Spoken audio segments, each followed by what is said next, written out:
Okay, thank you. Thank you very much for letting us as a ITI group to come here and to share something with you. Okay, we will explain about the ITI a little bit later, but let's start with my lecture first. My topic today is dental implant in the aesthetic zone. Okay, and my name is Chatchai, and let me introduce a little bit about myself. I graduated from Thailand, in the southern part of Thailand, Prince of Songkla University. Then I went to study Prosthodontics at the University of North Carolina, Chapell Hill in the United States. Then I got an ITI scholarship and learning how to do an implant surgery at the University of Florida in the United States as well. Since then, I came back to Bangkok and I worked at my University. And I believe my university came here for the IDCMR just last month or 2 months ago here at this university. And if you have a chance to go to Bangkok, please come to visit us at the Mahidol University. This is my university right here. It's a huge building. To be honest, I think it's the biggest dental school, biggest dental building I ever see. It's a 17-story building. We have more than 500 dental chairs. It's the first time that I see more dental chairs than dental students. You know, because when I study, usually we have to fight for dental chair. But this school, we have plenty of dental chair, but not enough dental students now. All right? So, what do I teach? I'm a prosthodontist. I was trained to be a prosthodontist. But then I really like doing implant. So instead of just restorative implant, I want to be a surgeon as well. So basically, I'm a prosthodontist who want to be a surgeon. Okay, so all the implants you're going to see, mainly placed by myself. And I have something to share with you, especially implant in the aesthetic zone. Now, this is where, can you turn the sound on?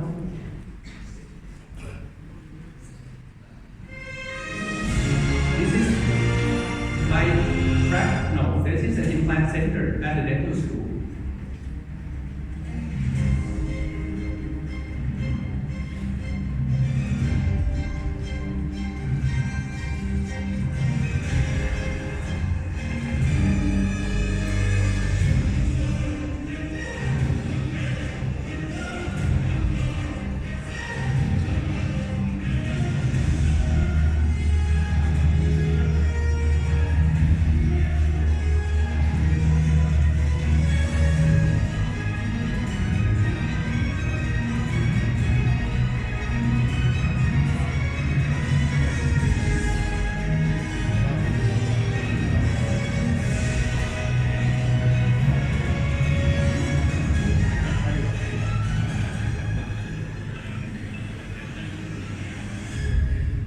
So this is the implant clinic at the dental school.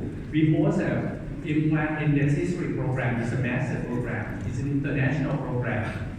If one of you is interested, welcome to see. Okay? We have a lot of digital technology and everything, which I'm going to show you next. Right? Now let's start. When we're dealing with the implant in the aesthetic zone, it's very difficult because there's so many factors that involve. All right? If you would like to achieve this kind of restoration on dental implant, this is an implant. What do we have to learn? We have to learn how to choose the patient selection. We have to have a good planning, which is restorative, different planning. We have to know how to do a site enhancement procedures. We have to know about three-dimensional implant placement, how to shape the transitional zone. We have to discuss with the lab, the shape selection, the impression procedures, the material selection, and of course, finally, delivery and maintenance. So this is all the piece of the puzzle that come together. Unfortunately, I have 1.5 hours. I cannot go to every one of these in detail, okay? But it gives you a rough idea what you're dealing with, right? First of all, you have to choose the proper patients. Of course, I would like to have all my patients to be treated successfully in terms of the aesthetic. But unfortunately, in reality, we cannot give back the patient the beautiful teeth every single time. We have to choose which one we can do a really nice restoration. Sometimes we cannot, sometimes we can. For example, if you look at the above patients and below patients, which one is easier to make a nice restoration on dental implants?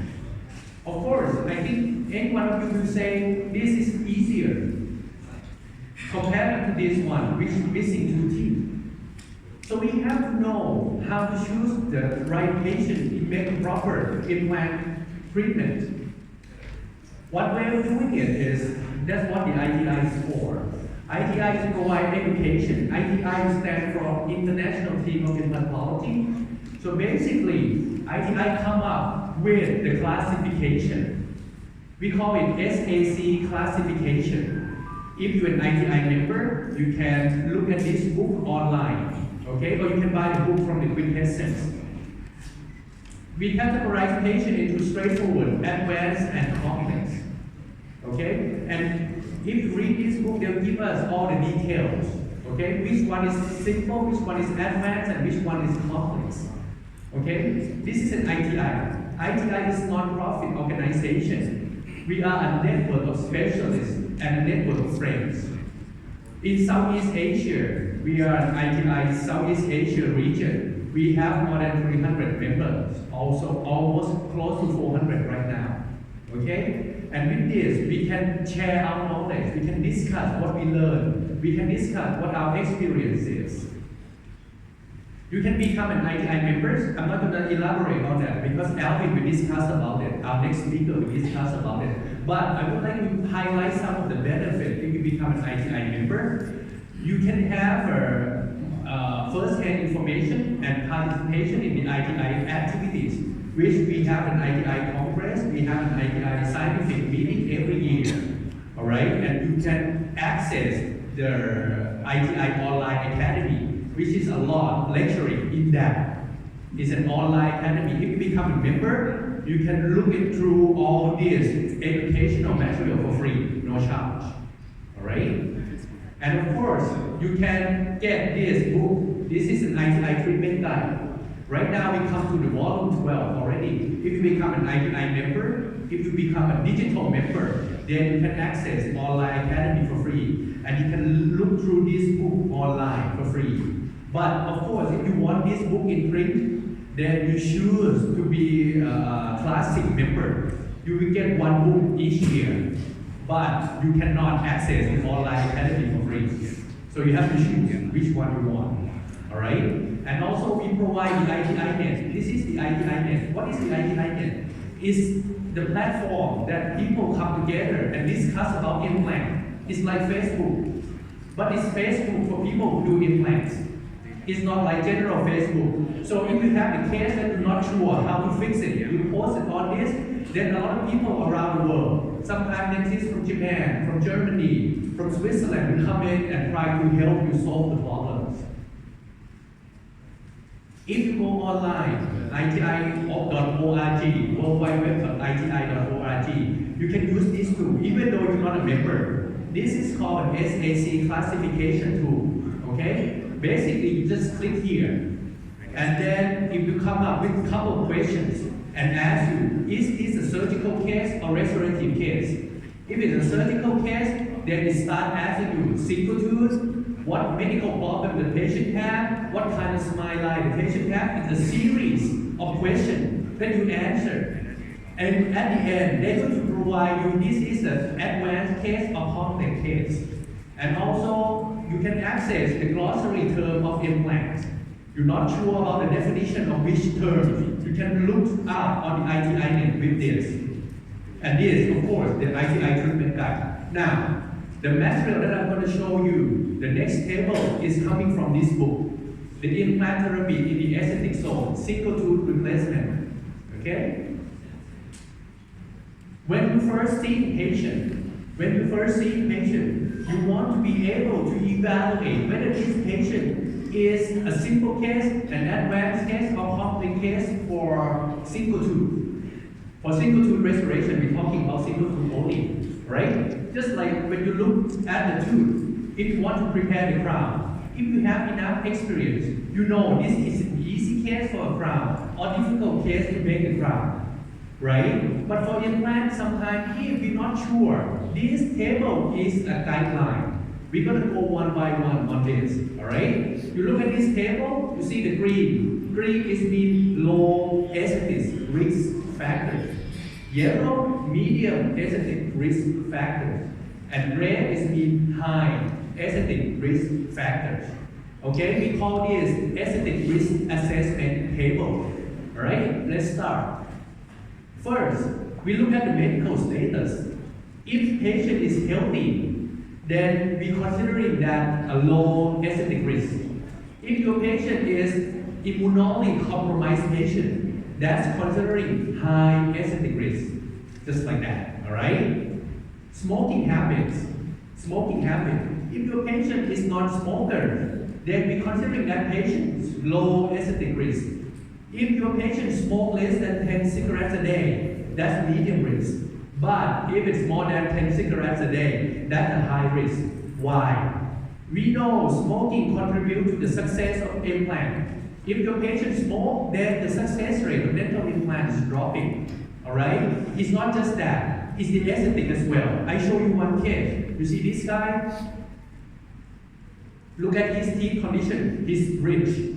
He's very rich in Thailand. He owns one of the big companies in Thailand. So he doesn't care how much he has to spend. He just said, I want an implant, I want it quick. The problem is he's a heavy smoker, 1 pack a day.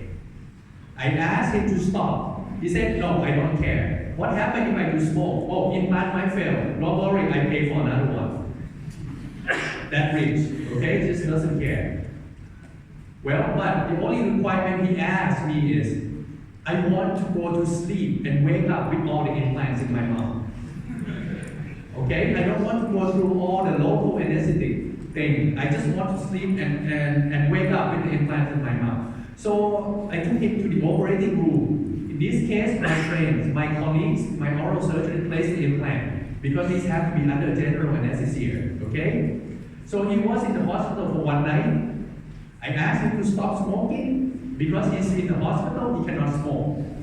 The next day, he discharged. The first step, he walked out of the hospital, cigarettes. Just like that, right away. All right? And this is the restoration that we give to him. On the top is an overdenture with the bar retained. We don't want to do a sinus augmentation for him because he's a heavy smoker. But for the bottom, he has plenty of bone, so we decided to do a fixed processes for him. This has been almost 12 years already. However, if you notice something, you see this? He starts to have more and more gingival recession right here. Even though implant is success, it's in function, but he starts to have some compromise in terms of the aesthetics because of this. If he does not stop smoking, he might have even more bone loss and more gum shrinkage. But once again, he doesn't care. Alright? What else? Patient expectation. I don't know about Myanmar, but in Thailand, if you have a patient who's a single female, okay, not married, don't have any boyfriend, okay, about 30 years old, that's always a high risk. Because we're responsible for her life now. Okay, this lady, she's like 20 something and she's missing the front teeth like that. And her expectation is very high because she wants to be able to smile again. That's considering high risk. Everyone knows that. Now, sometimes patients come in different manners. You know, for example, this lady, she looks fine. This is my friend's patient, not mine. Okay? What I suggest you is to discuss with the patient. You ask the patient honestly, what can I do for you? And let the patient explain what they want. She came in for a consultation. My colleagues, you know, did give a consultation about the aesthetic, you know, how to do a veneer and everything already. She seems perfect. She seems like a good candidate. So she went back home. All right? 3 days later, my colleagues got a mail, a letter. Okay, this is like 15 years ago, not an email yet, it's a letter. I showed you the letter. This letter, what did it say? Thank you for designing my teeth. I thought I could send you a visual representation of what I would like them to look like. I like this smile, but I don't like the angle of the tooth here. I don't like when I look at the side, the angle of the tooth look like this. It's not acceptable. This is not acceptable. How do we evaluate this patient? First, crazy. Then what you do? Well, I'm not good enough. Maybe you have to go see the dentist next door. He's better. One bullet, kill two birds. Get rid of the patient, get rid of your competitor. Right? I'm not good enough. So with this kind of patient, you have to be able to make sure that they understand what you can do. A lot of time I have to tell my patients, well, I'm just a dentist, I'm not a tooth fairy. You lost your tooth already. I tried my best, but I'm not a tooth fairy. So be real. And you know what? This kind of patient, she's a lawyer. Usually this kind of patient is a lawyer, a doctor, or your mother-in-law. Someone that you cannot run away with. Right? What else? The lip line. We know if your patient has a low smile line like this, how many times you see a lot of speakers talking about, oh, it's okay because this patient has low smile line. You know, low smile line, you're not going to see anything, so it's low risk. But if your patient smile and you can see her gum from 200 meters away, that's a high risk, right? Everyone knows that. What else? Thick biotype, gingival biotype. How do we know? We say if you put the periodontal probe in the sulcus, if you see the shadow of the probe show through, that's considering thin, like this. Okay? But if you put the probe in the sulcus, you do not see the shadow of the probe, that is thick. What if you're not sure? That's medium. Okay, let's put it that way, alright? If it's thin biotype, remember, every single time you cut the gum open, the gum shrink. No matter what you try to do. For the thick biotype, doesn't matter. You cut the flap open, you raise the flap so big, you procedure it back, it's not quite nice, it heals very nicely. So if you have patients with thick biotype, it's high risk. If you have patients with thick biotype, it's low risk. Look at this. This is thick biotype. This is thick biotype. You see all the vessel and everything. This is, I'm not sure, so I give that medium. Okay? Look at thick biotype. I put 3 implants in, 3 crowns. Look nice. I cannot do that with thick biotype. The more implant you put it in, the more gum shrinkage will happen. But for medium biotype, this is my implant. It's fine. It's still okay, right? But look at this thick biotype right here. I have to take this tooth out and put an implant in. Once I take the tooth out, the gum will shrink. I lost a little bit of interdental papilla. So that's considering a thin biotype a high risk. Alright? The shape of the tooth. Well, if your patient have a rectangular shape, it's low risk.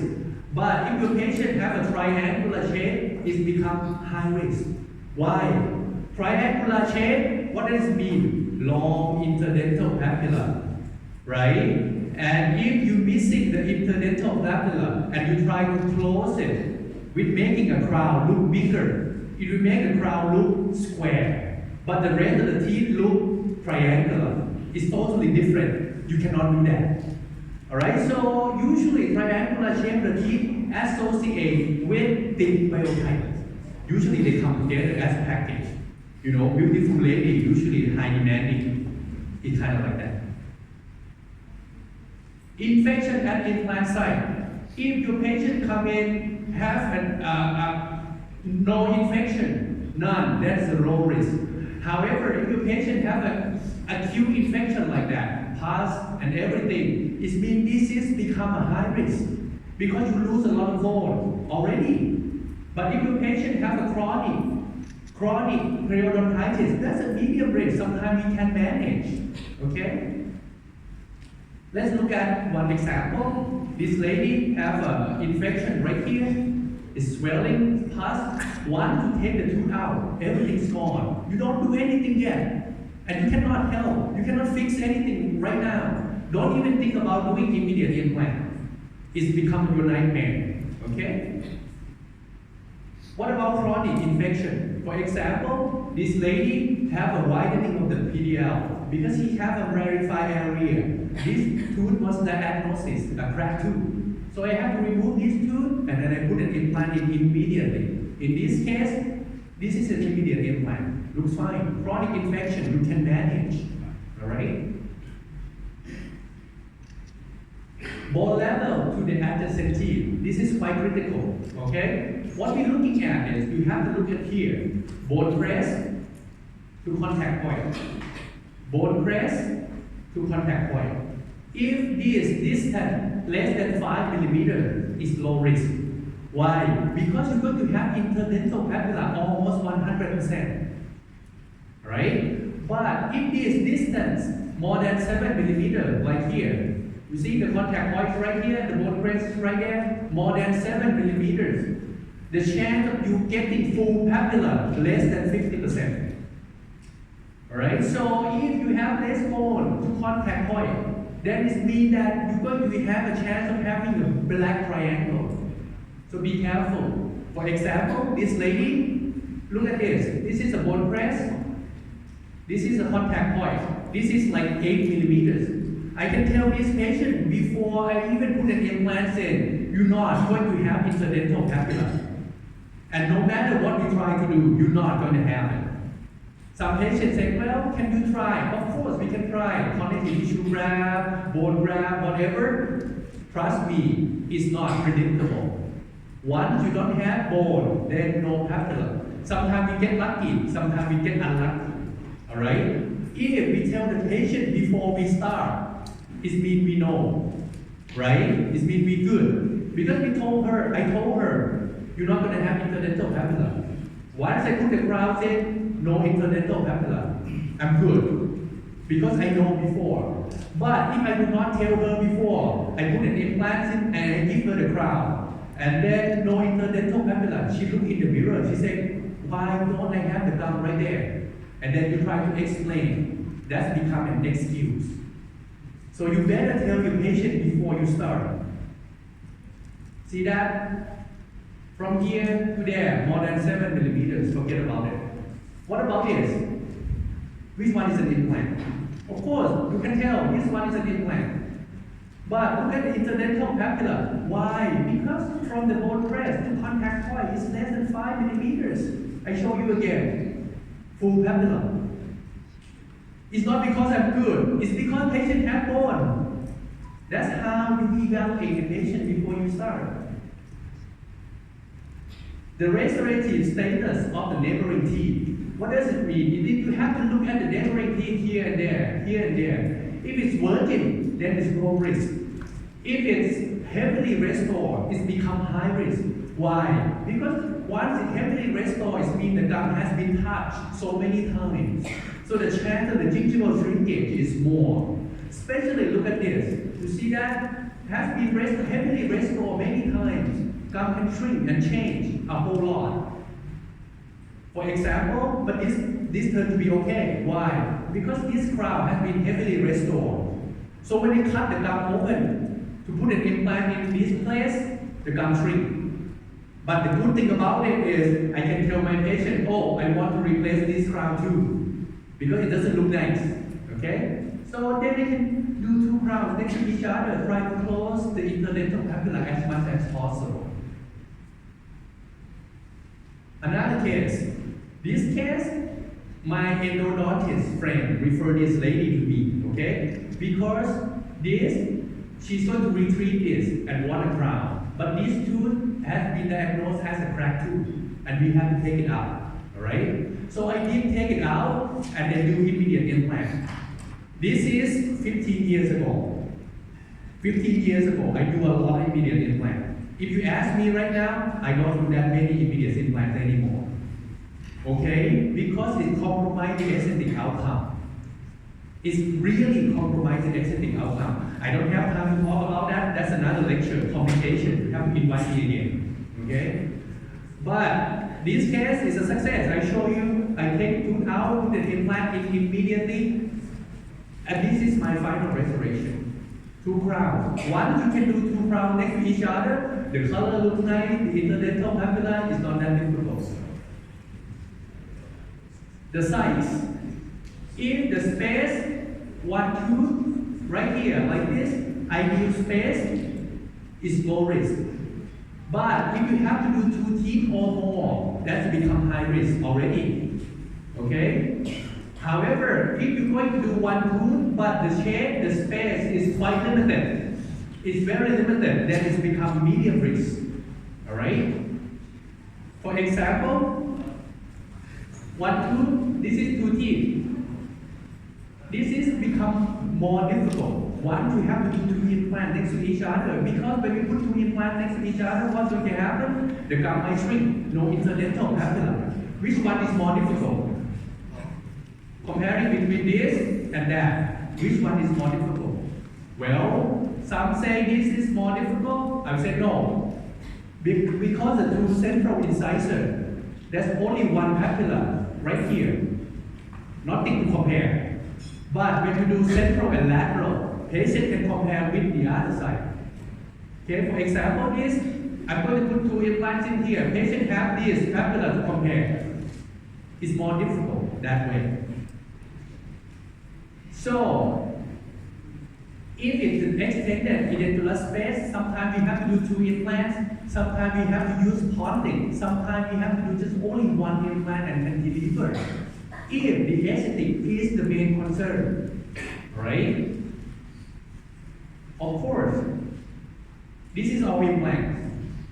To be honest with you, if I can do this in only 70% of all my cases, I will be very happy. In reality, we cannot achieve that. Because in reality, patients come from different backgrounds. You know, sometimes they lost the teeth for a long time, not enough bone. Even though we try to grow bone, it's not going according to the plan. That's why we have to be able to distinguish between simple, advanced, and complex cases. Because we know when we put the implant next to each other,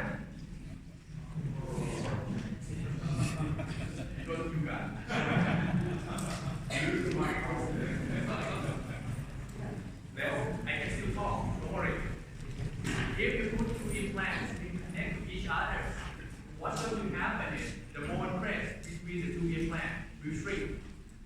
Okay? And that's why you don't want to have an interdental papilla. Okay?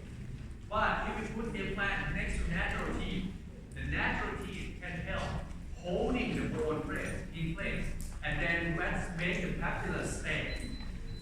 Alright? And now the elbows come back. Okay? So whenever you have to do 2 implants next to each other, be careful because you're going to lose the papilla.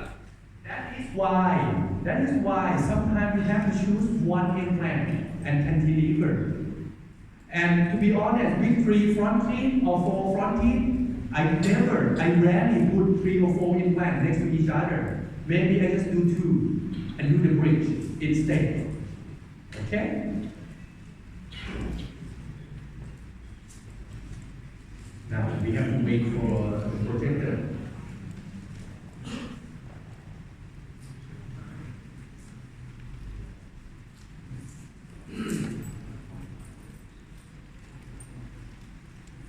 Here we go.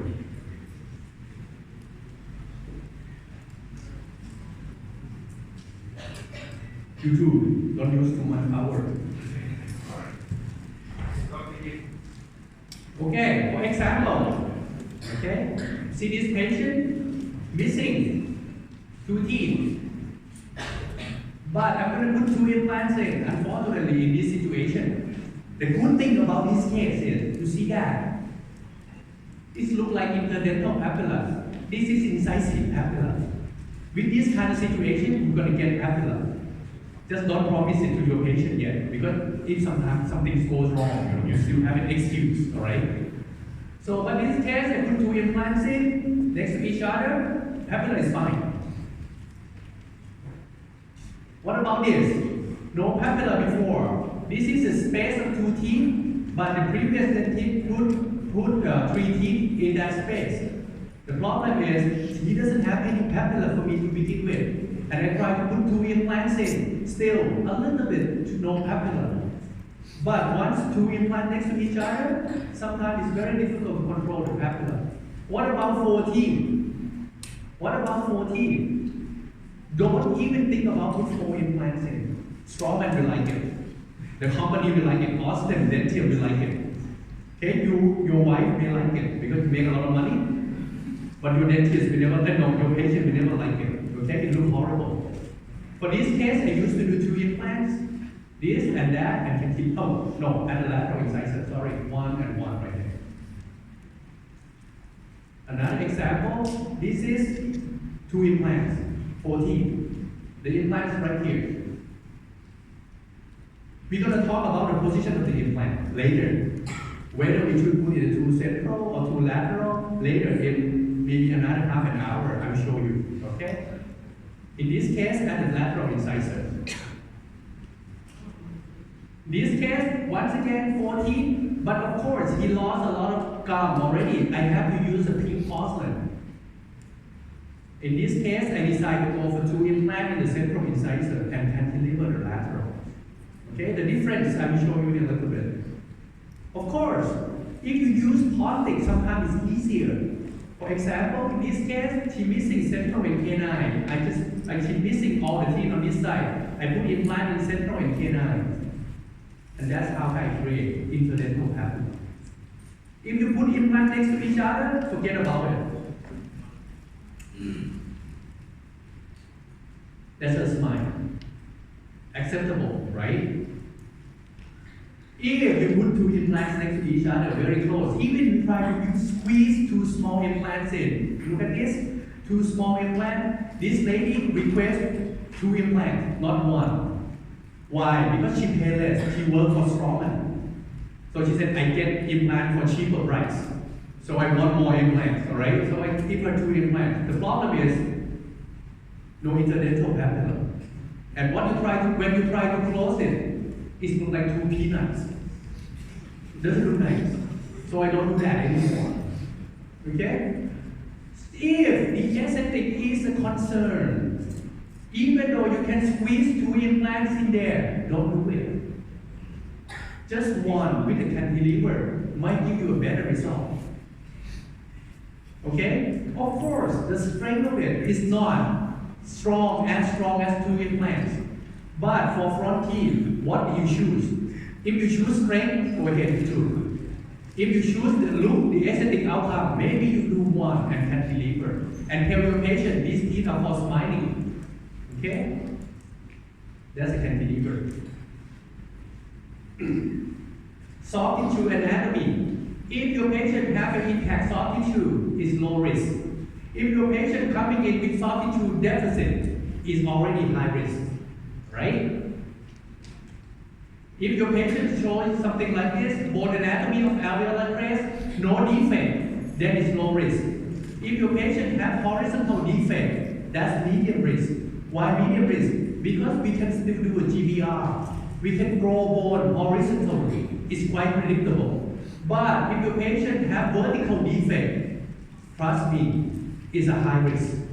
Because even though you can do bone graft, it's not predictable. Alright? I can tell you, because I'm a prosthodontist, I'm not a great surgeon. Okay? Whatever I told you to do it, you don't have to trust me. But if I tell you not to do it, trust me, I tried before. It didn't work. I tried to do vertical bone grafting. Of course, you're going to see many speakers talking about vertical bone graft, titanium mesh, titanium reinforced membrane. I can grow vertical bone, and then you look at the screen and say, I can do that. And you go back to your practice and you try to do vertical bone graft. 3 days later, the flap open. That's not very predictable. It's technically highly sensitive. You know, horizontal bone graft is not that technically sensitive. You just have to learn how to do it. but vertical bone graft is technique sensitive. Okay, so if you see patient like this, run away. This is horizontal, it's okay, right? But if your patient have something like this, horizontal bone graft, you can graft it horizontally, is not an issue. But if your patient have vertical bone loss like this, in this case, I did some Photoshop and show her. I cut the teeth from this side and flip it. So I show her this is what it looks like in the end. You're not going to have interdental capilla, this tooth going to look longer. So, remember this table. Alright? You can take picture of this table, I don't mind because it's coming from this book anyway. And I'll show you how to use it. You evaluate your case, going one by one. Going one by one. If it's more red, it means more risk. If it's more green, it means low risk. Let's see some example. Okay, I'll show you some example. Let's start with, this you can use that on the SAC classification. Right. Let's start with this patient. Alright? He's 24 when he came to see me. This is about 15, 16 years ago. Alright? He's a single male, 24 years old, already have a girlfriend. Okay? That's his smile. He just finished his orthodontic treatment with the braces and everything. Now, his sister is a dentist and refer him to see me. Alright? So I use this aesthetic risk assessment table to evaluate the case. Look at the radiograph and everything. Medical status, he's healthy. He doesn't smoke, so it's green. His expectation, he's young, but he's already have a girlfriend. He's a guy, so it's a medium risk. When he smiles, doesn't show a lot of his teeth, so low risk. Gingival type in this case is low. It's scallop, is thick biotype. His shape of teeth rectangular. Infection, no, so it's green. Bone level and adjacent teeth, you look at the bone level and adjacent teeth from here to there, less than 5 millimeters. So it's low risk. Restorative status on the adjacent teeth is virgin, it's low risk again. But the problem is the width of the dentular span. Right here is too small. You see, even though he just had his braces done. Alright, so that's become medium risk. Soft tissue anatomy intact, green. Bone anatomy, no bone deficiency, so low risk. Now, you see which one is yellow, then you start talking with your patient. Of course, everything looks fine, but your tooth looks small. If you want it to look nice, you have to go back to see your orthodontist and do the braces again. Maybe another 6 months. And well, since you already have a girlfriend, I hope you don't worry about too much if you come shrink a little bit more. You discuss that with him. He agreed with the plan. Patients go back to see the orthodontist, get the braces 6 months to move the tooth, to separate the tooth more, and then I put an implant in. This is my implant surgery, very simple one. Back then I opened the flap quite big. Right now I don't do that big kind of flap anymore. And that's the provisional restoration to mold the soft tissue. We're going to discuss about that later on, and that is the final restoration with Straumann tissue level implant, right? That is 2005, and this is 2017, I believe, yes. Now, have you noticed something here? It's not my fault. Why? Because he doesn't wear retainers. Look at the interdental papilla, it's still at the same level. But the teeth are moving because he doesn't wear his retainer. The gum level, everything level is the same after 12 years. I use this table to analyze the case. You see, this kind of case is very simple to put an implant in. What about this case? This lady is about 40-something years old, okay? She worked in the Danish embassy in Thailand. That's an infection right there. Once they take the tooth out, everything is gone, right?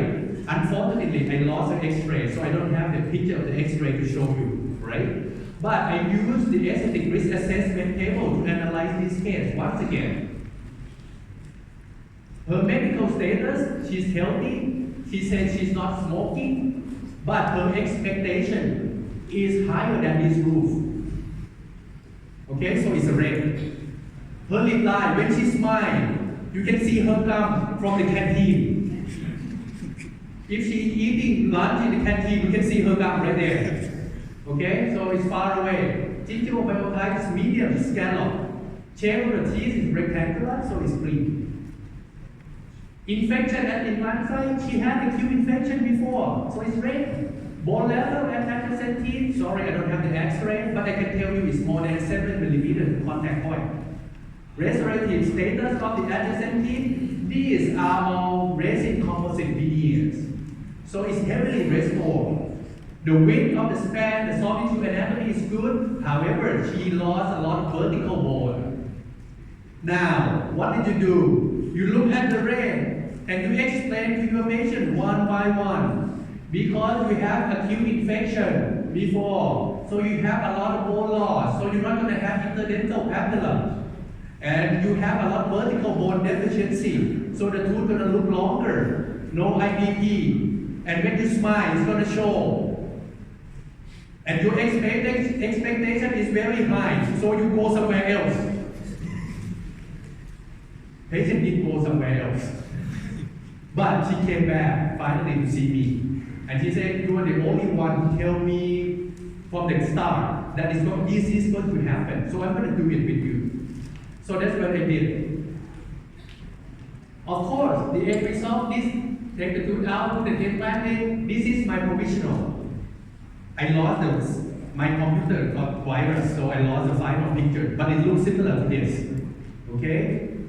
This doesn't look nice, but patient can accept that because I told her before we start. Look at another case. Alright, I like this one a lot. Because, why I like this one a lot? She's about 30-something years old. Remember? 30-something years old, female, not married. What does it mean? High expectations. She's also a flight attendant working on Thai Airways. So you know, Suwadika and smile a lot. Right? And she's pretty. She's really pretty. And she came to see me at the dental school. Something's wrong, you know, because average age for my patient are 40, 50 and up. Because I'm a prosthodontist, I'm so jealous of the orthodontist next door. Why? Because the orthodontist next door choose the color of the elastic band. Pink, yellow, white, green. For me, color the teeth, C4, A4. Once in a while you find A3, you say, yes, this patient is young.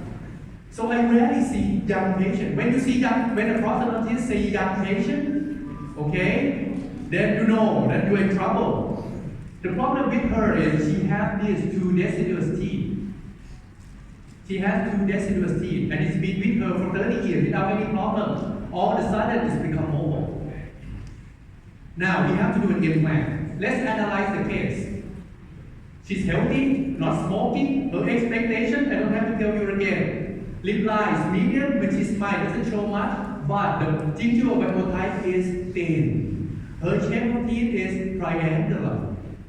Infection? No. Bone level adjacent teeth? I lost the X-ray once again, but this is a deciduous teeth, so a lot of bone. The restorative status of adjacent teeth are virgin. The problem is the width of the dental span is for 2 teeth, 10 millimeters, right? Soft tissue intact, no bone deficiency. You address the red and then discard the patient. I'm going to do only 1 implant and cantilever.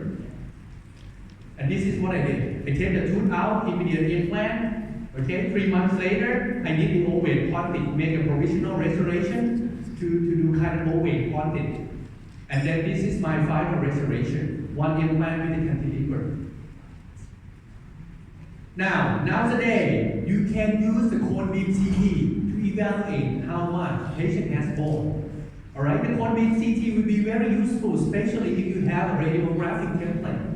For example, this case, you did the diagnostic wax up, right? And then you do a wax up form template. And then you put some, old resin, composite resin, or the resin composite resin that no one uses. You get a sample and you send your patient for a CBCT. With the CBCT, see, you can see exactly how much bone patient has. How you going to put an implant in? Do we need the bone grafting or not? Alright? So beside those tables, then you have to use a CT. Sometimes you can just use the denture. In this case, I stick up the Persia in there. Alright? And then I send the patient for CBCT. Now I can see, this is the position of the tooth, this is the position of the bone. It's quite far apart, so indicate the tooth might look a little bit long. But it's okay, I can still do fix. Okay? Unlike this case, if this patient wants something fixed, you look at that. This is my gutta percha. This is where her bone is. It's far apart. It means that she needs lip support. In this case, to do fix will be very difficult. Right? Now I'm getting warm, so I need to take my jacket off. Alright, but I cannot because the microphone is here.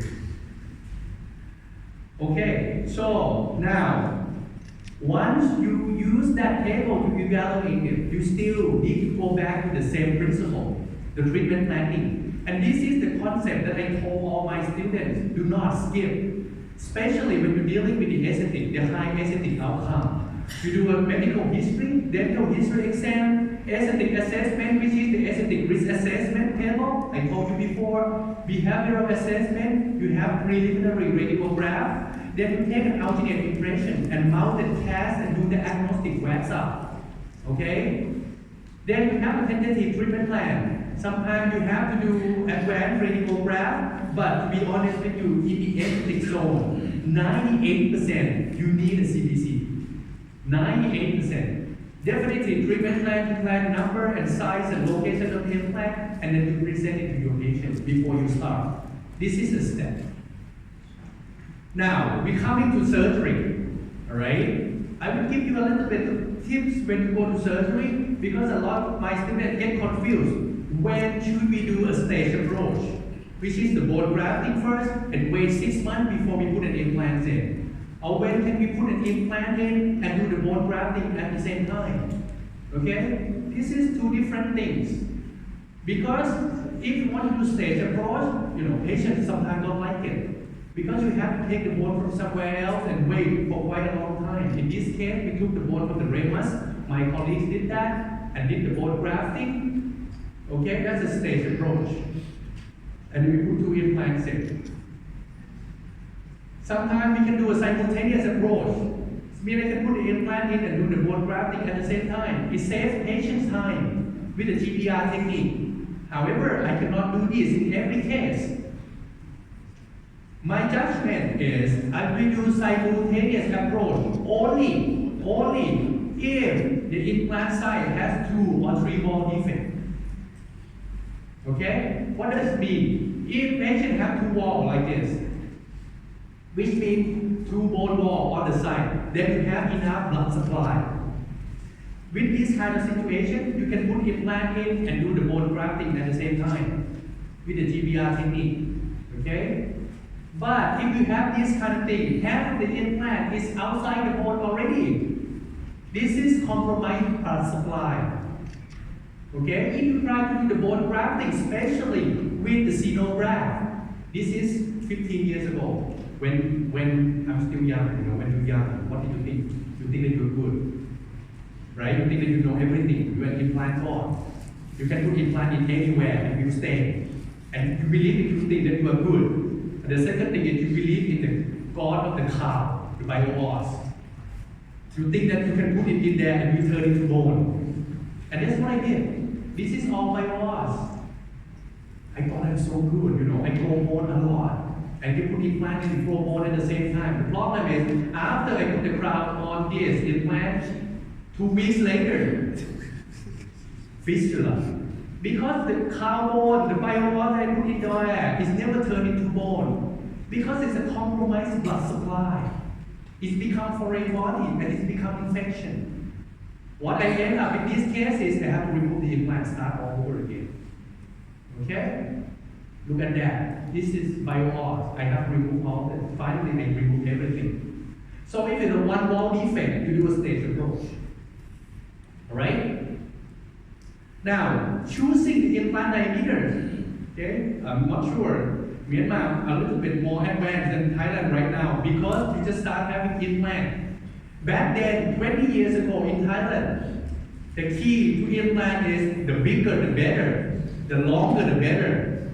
Okay? Bigger the better, the longer the better, many implants the better, not anymore. Right now, I rarely put more than 10 millimeters long implant. Usually it's about 10, 12 max, 14, forget about it. Okay? If you do not choose a proper diameter, you might end up something like this. You see this? These implants are way too big. When you choose too big implants, you destroy more bone. Then you have less bone, the gum shrink. Alright? You try to grow bone so much, but all of a sudden you choose big implant to destroy more bone. Doesn't make any sense. So bigger is not always better. You have to choose a proper implant size. Okay? In this case, it's small space anyway. I use 2 small implants, narrow crossfit, 3.3 millimeters implant. I get quite a good result. The area that is the most difficult for me is this. Lower incisor. Because the teeth are so small, you have to choose a small implant. In this case, back then I don't have right now Straumann have a 2.9 millimeter 2-piece, but this is 5 years ago. I don't have a 2.9 millimeter 2-piece implant, so I decided to go for a mini implant. If anyone tells you to use the mini implant in this area is very simple, that's not true. It's very difficult. Why? Because it's one piece. If you put it in too deep, the retention part will be just a little bit above the bone, above the gum. You cannot cement the crown. The crown will come loose, always. If you put it too shallow, the metal of the implant might show through. So it has to be just right. That's number one. The second is you look at the space. When I put these 2 implants in, I have to hold my breath. Patient, don't move. Assistant, don't move. I cannot move. Because it's only one time. Only one drill, and then you have to put the implants in. You cannot fix the error. So my key to choosing the size of the implant is this. I look at the mesial distal crown. Okay? It should be 3 to 4 millimeters bigger than the abutment platform if you use the bone level implant. Like this. This is the abutment platform. Why 3 to 4 millimeters? Because you need 1.5 to 2 millimeters. From each side, 1.5 to 2 millimeters from each side, so you can create the nice emergent profile. Okay? So don't choose too big. If you use the tissue level implant, this is a prosthetic platform. You need about 3 to 4 millimeters bigger than this, which is 1.5 to 2 millimeters from the prosthetic platform. It's the same thing. Okay? So this is like you do the wax up first. This is the size of the tooth. Then you choose the abutment. Then you choose the implant. Top down. Planning. Okay. Look at that. I have plenty of bone. I have plenty of space. But I do not put 5 millimeters implants in. Why? Because look at the neck of the tooth right there. That's only 5 millimeters. If you put 5 millimeters implant in there, what's going to happen? Your tooth will look straight. No emergent profile at all. So the size of the implant has to be smaller than the neck of the tooth as well. In this case, I have this about 8.5 millimeters minus 3 to 4 millimeters. So it means that I have to choose the abutment less than 5 millimeters. Whatever implant fit that abutment, I choose that implant. Alright? What about this? Same thing. This is tissue level. Same principle. Right? What about this? I saw a lot of surgeons make mistake about this kind of case the most. Why? Because you look at the bone. Plenty of bone. Plenty of space. They always put very big implants in. But you look at the neck of the tooth. The neck of the tooth is only 4 millimeters. If if you put 4 millimeters implant in, your history, because your tooth will look like a hole, a column, chiclet. We have chiclet here, right? Chiclet, a square thing, right? So you have to go smaller implant, in this case, 3.3 millimeters. So you can start building an emergent profile. Okay? Once the implant is small, you can make it big. But if the implant is too big, you cannot make it small. Number and location of implant, as promised. I usually choose to put an implant in the key tooth. For example, in this case, no one going to put implant in the lateral incisor. You rather put implant in the bigger tooth and then can deliver a smaller tooth. Very simple. What about 14? What about 14? Can we do 4 implants? I told you, if I tell you something not to do it, don't do it, because I did it before. I show you. Okay? Not because I don't know, but because my patient requested. This patient quite weird. Because he said, I want 4 implants. I asked why. Because I want to be able to floss between my teeth. Come on, for the past 60 years, you never floss once. Why do you want to get an implant now? You want to be able to floss. But anyway, he's the one who paid for it. So I did. 4 implants next to each other, different case, horse teeth. I'm not proud of it. Okay, but I just want to show you, don't do it. Okay? What about if we're going to do 2, where we should put implant in? Should we put at the lateral incisor? Or should we put at the 2 central incisor? Now, the problem, in the old days, I used to put it in the lateral incisor. The problem with putting it into the lateral incisor is because of this. You see the position of the canine, it's usually like this. Once you want to put the implant in the lateral incisor position, it's supposed to go a little bit distal. Because the neck of the lateral incisor is distal. Okay? But if you try to do that, you might hit the canine. So your patient may have to go for a root canal treatment on the canine. Alright? So you end up moving the implant a little bit mesially, unintentionally, all the time, trust me. Okay? We try to put it far distal as possible, but it will end up something like that. Then the problem is, the neck of the tooth will come inside. See that? Instead of the neck of the tooth right here, it's come inside. But I cannot move it more distally. You see that? It's very close to the implant or to the tooth already. So I prefer nowadays to put implant in the 2 central incisor position more. Okay? For example, this lady, I decided to put 2 central incisor, and in this case, because her teeth are very small, the neck of the teeth is less than 5 millimeters, so I have to go for small implants. So I use a 3.3 millimeters implant. Are you afraid it's going to break? Because it's quite small. So I use Straumann rock solid implant, which is titanium zirconia. It's about 50% stronger than a regular titanium. Okay, and this is an SL active as well. So I put 2 small implants in 3.3 by 10. TBR, submerged, patient came back 4 or 5 months later. I started to make an impression, and then a 4-unit bridge at the end. This is about 1 week after I put this restoration in.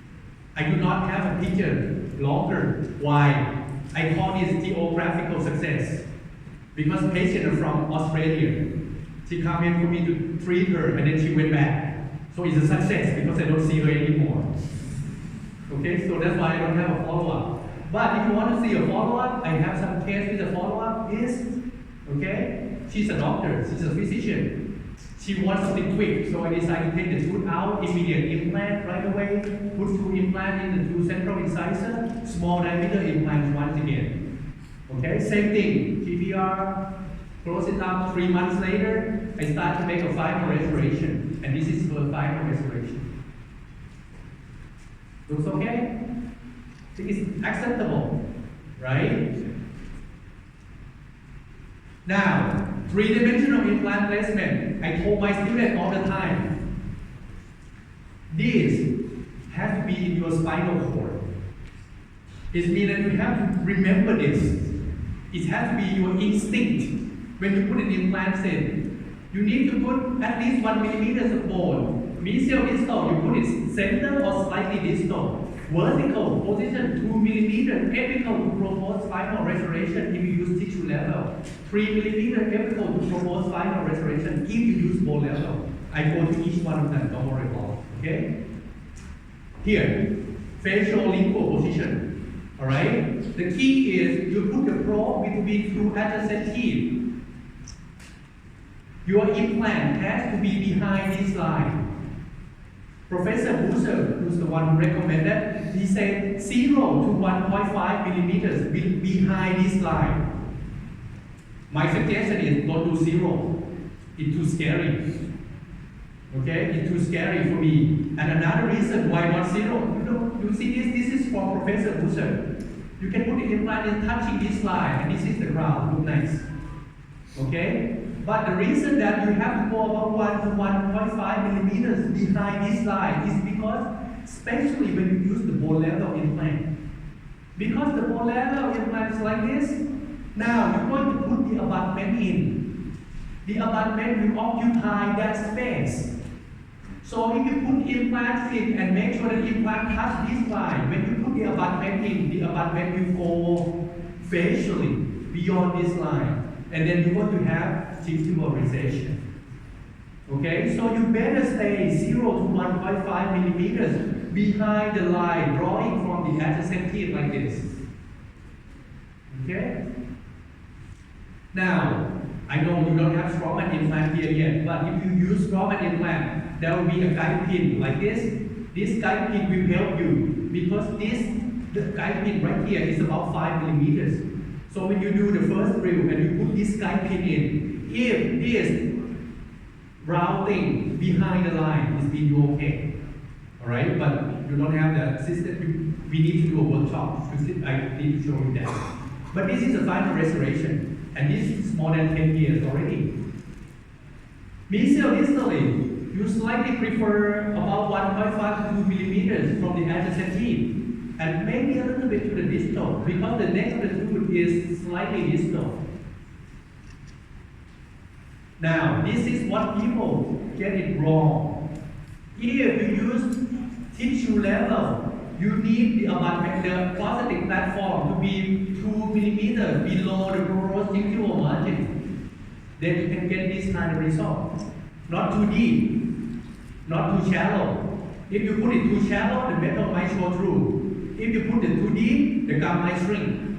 It has to be right there, okay? They said as deep as necessary, as shallow as possible, okay?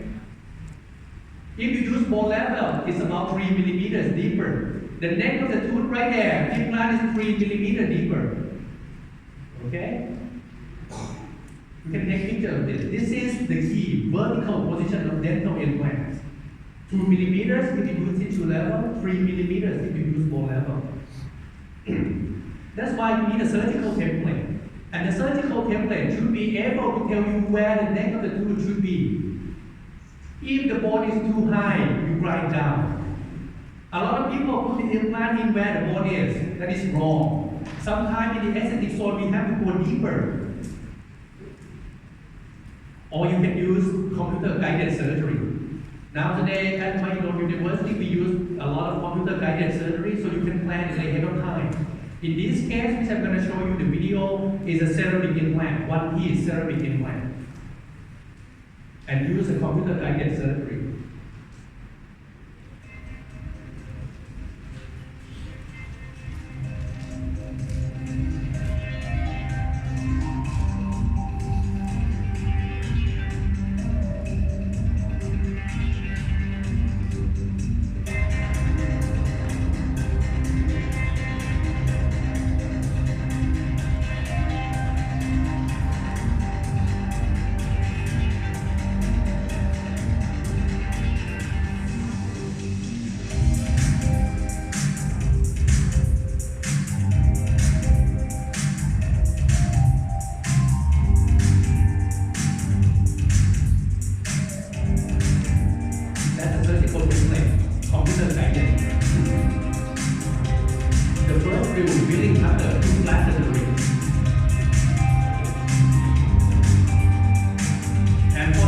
implant 3.3. This is the only drill.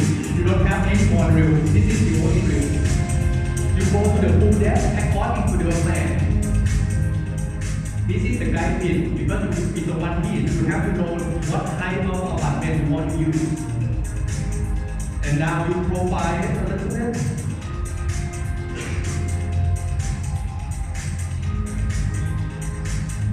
And then I have to do the tapping because this is the research that I did with Straumann with the one-piece ceramic implant.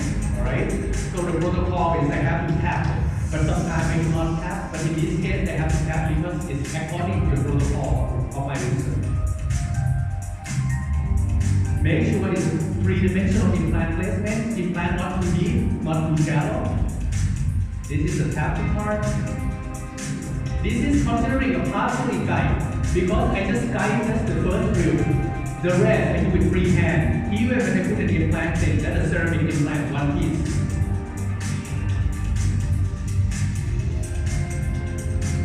Now make sure that my implant is not too deep and not too shallow. Now I have to make a provisional restoration on top of it right away because the abutment is already sticking out. So I skip this because it's very quick, and this is my provisional, and this is a final restoration. This is about 6 months already. This is an ongoing study about ceramic implant, one-piece ceramic implant. We should have a 1 year follow-up in the next 2 months. We did all 25 implants, I believe. Not me, I'm not the only surgeon. Majority of this is done by my students with this computer-guided surgery. The result looks quite promising, okay? So let's start with the provisional. This is the area of the prosthodontist getting involved. I cannot explain to you all this, but the key success to the aesthetic zone for the prosthodontist is provisional after osseointegration, right? After you put an implant in, you wait 2 to 3 months for the osseointegration to happen, then you need to make a provisional restoration. Why? Because you want to shape the tissue or tissue, you want to communicate with the patient, you want to communicate with the lab, and highly recommended for the aesthetic zone. How? You can do it chairside, or you can make an impression and ask the lab to do it. The key is you have to know how to contour it.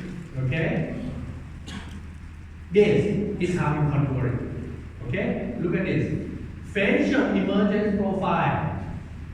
You make it convex at the point where you want to establish the mucosal margin. So basically, you want the neck of the tooth to be there. That's the most convex part. Whatever underneath it, slightly flat or concave. Okay? This is the convex part. Whatever beneath this is straight or slightly concave. Proximal. Proximal. Slightly convex to support the papilla. And on the palatal, just straight or slightly convex. The key area is facial emergent profile and interproximal emergent profile. If you do it right, then you can contour the soft tissue. You look at this. This I asked the lab to do it for me. I make an impression, I send to the lab make a provisional for me. Look at this. This is when I first put the provisional in. The tooth is too short. Because the most convex part is right here. So what I did is I add on some acrylic. You see that? I move the convex part from here to there. Whatever underneath it is straight or concave. Proximal, slightly convex to support the papilla and leave it there. Okay? This is in the eye treatment guide, the latest volume is my case. If you want to see all detail, you have to find that book. But anyway, I put an implant in and I made an impression. This is when the lab sent this back to me. I prefer to do everything screw retained right now for a provisional restoration, please. Okay? I look at it, I don't like the contour. This is too bulky. Okay? The convex part is not where I want, so I shape it up. See this? This is the most convex part. Whatever underneath is straight or slightly concave. Okay? On the proximal, this is too bulky. I make it straight, a little bit slightly convex, not too much. Alright? And then I put it in. The key is you just try to make the tooth, this tooth look like the adjacent teeth, that's it. The gum, you follow the shape of the crown. Don't try to do too much. Patient afraid to brush, that's what it looked like 2 weeks later. Okay? 3 months later, this is how I contour it. See that? Now I have everything. The interdental papilla, everything according to the plan. Then I'm going to do a final impression. Oh, the question I got asked the most is how long do we leave the provisional restoration in place? Okay? I show you one case. This lady, she's Thai. She married an American guy and moved to San Francisco. One day she walked out of her house, she slipped, her front teeth knocked on the floor. She broke these 2 front teeth. Okay? I decided I'm going to put 2 implants in. Okay? Because I cannot put one and then deliver in this case. I don't do immediate. I take these 2 out, wait 3 months before I put the implants in. And then 3 months later, I make a provisional restoration. This is how I control my provisional restoration. See, I'm not worried about this interdental papilla. Don't worry about it. Don't try to close it at this point. You just make the shape of the teeth the way it's supposed to be. The gum will start to grow in. And I know if I wait about 3 months or 6 months later, the gum will be even better. The problem is, she said, my husband lived in San Francisco by himself for almost 9 months already, doctor. He's going to have a mistress soon. So I want to go back home now.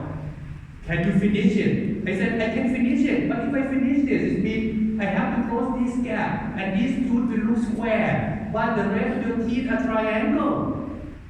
She said, then why don't we make all the teeth square?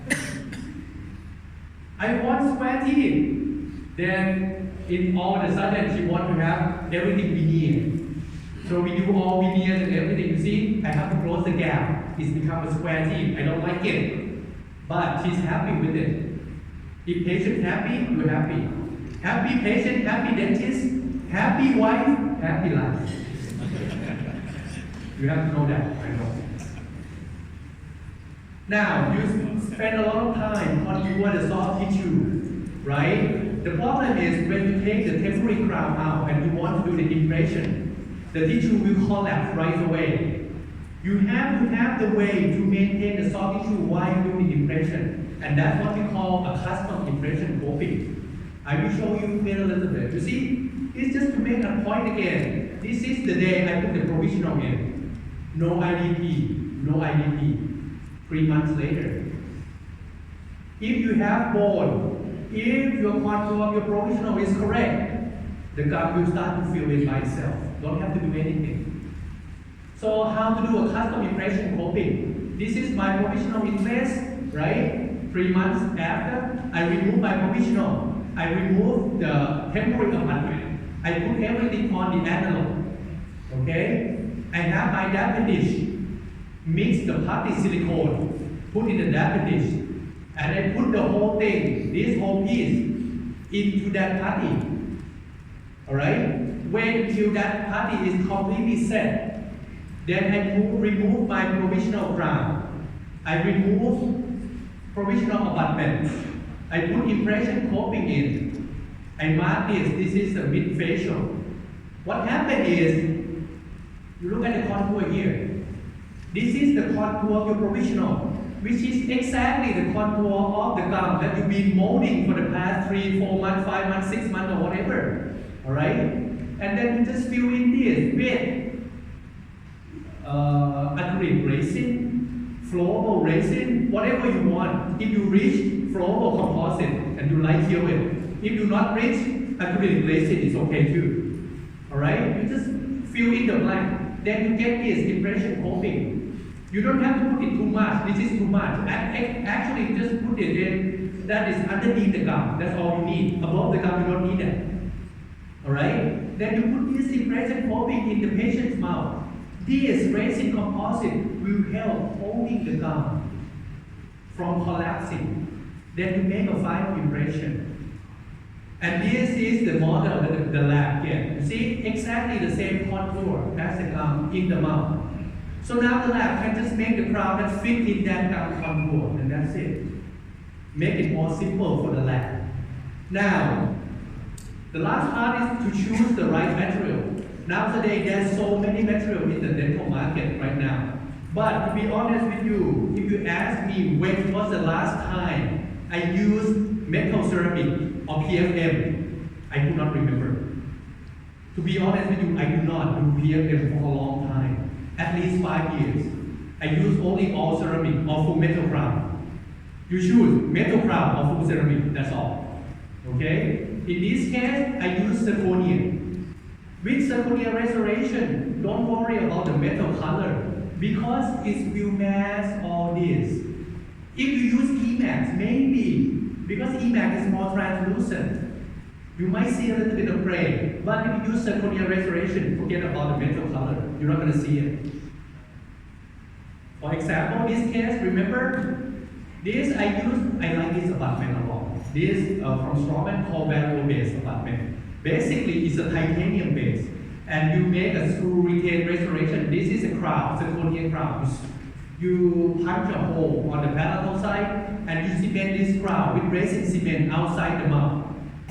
So it's become a screw retain restoration, and you screw everything inside the patient's mouth, like that. So it's become a screw retain restoration. And the cement that I normally use is multi-link N from Iocloud. It's very strong.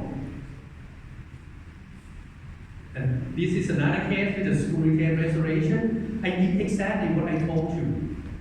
Aesthetic risk assessment, remember? Planning, put an implant in, 3-dimensional implant placement, provisional restoration, and then final restoration. Now, to summarize my lecture, I'm going, as I told you, I have only 1.5 hours. This lecture is usually a whole day to go into all detail. You know, because you're not going to get you might not be able to understand how to make a provisional until I show you how to do it, and that's a workshop. 3-dimensional implant placement, some people get it, some people still don't get it. But I just show you overall pictures. You can go and read the book or go to the ITI website. All this content is on the ITI website. Once again, if you become an ITI member. Okay, I start selling ITI again, sorry. Now, let's see this case. Alright? 38 years old, female, single. Okay? Don't have any boyfriend. High expectation, high aesthetic demand. I want to replace the bridge with implant. Now, this too have to be implant. This is the old root. She had an accident since she was young, 20 something. She broke the tooth. The dentist do not remove that tooth and leave it like that. Now, what should I do? Well, this is her CT scan. The amount of force is quite limited. She needs a little bit of horizontal augmentation, but after evaluate CT carefully, I can do TBR at the same time as I put an implant in, because it's a two-wall defect, right? So this is my plan. I run through the ERA risk assessment table. I run through my plan in my head, surgical template, radiographic template, whatever. My treatment plan is I'm going to put one implant in the central incisor position with the cantilever on the lateral. Since I'm going to use only one, so I go by 12 millimeters, 4.1 by 12, because the length of the tooth is about 5 millimeters. So I can use a 4.1. Alright? I'm going to do a simultaneous TBR because I know she lost quite some amount of horizontal bone.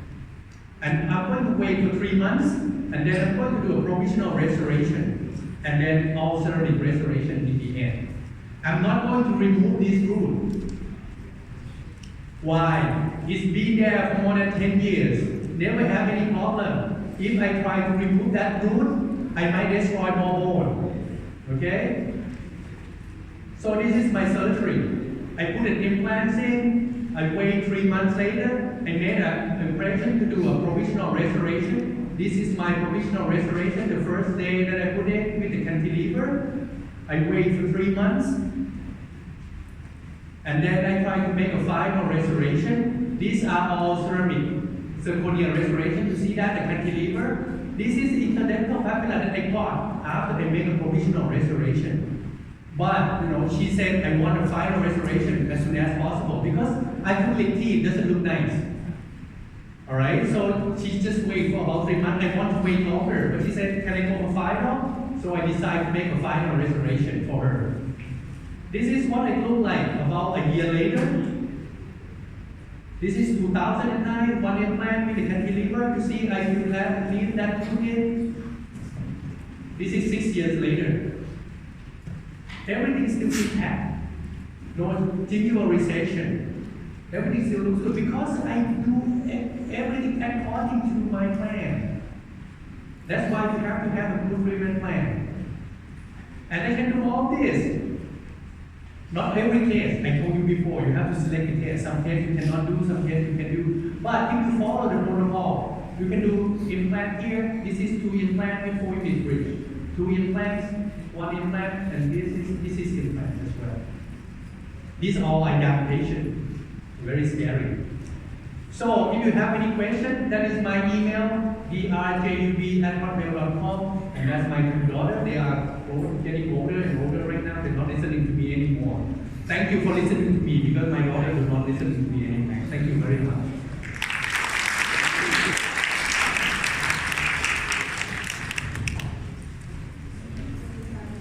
Time for your very positive presentation. Now the floor is open for discussion.